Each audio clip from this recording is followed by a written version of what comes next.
Ohm's law is the basic for electricity, the basics for it. That can describe electricity very simply and very elegantly. And electricity has three parts. First one we're going to talk about is volts. Electrical volts is the amount of pressure that is applied to a circuit. Second part is amps. Amps is the measurement of current flow, or how much juice can get through a circuit at any moment. The third part is called resistance, and we use the term ohm to describe resistance.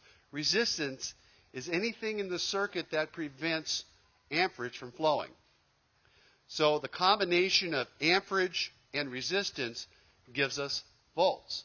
So we can put that into a formula with the letter E describing volts, the letter I, which means intensity, to describe amperage, and R, of course, for resistance.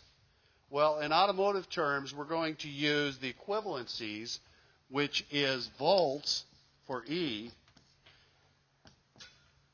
equals amperage, which is I, times resistance.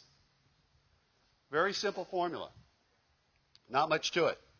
So with this formula in hand, if you know two of them, you can calculate the third very easily. Very simple math.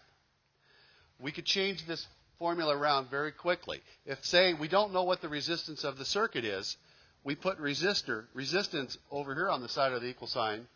And of course, how do we change this around?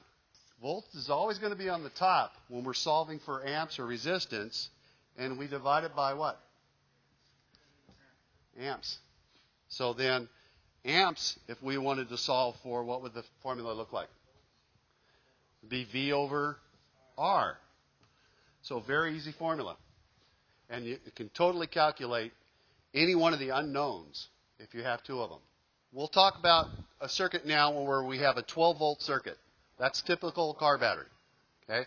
And we have a device that's in that circuit that says is going to flow. It has 3 ohms worth of resistance in it. So what I need to find out is, what is the amperage of that circuit? How much current is going to flow in that circuit?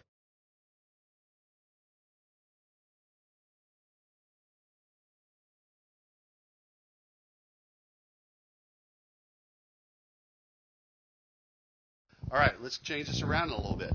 Now we want to solve for resistance. Remember, voltage is always going to go on top. And 4 amps is going underneath. Do the math. Equals 3 ohms. Very good. Okay, one more time.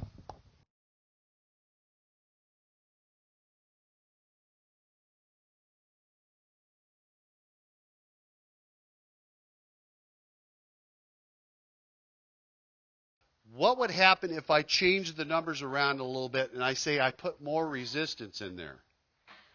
Say, let's change the resistance value. 6 ohms, we're still at 12 volts.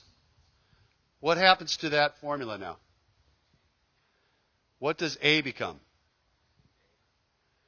12 divided by 6 equals what? 2 amps. Went down, didn't it?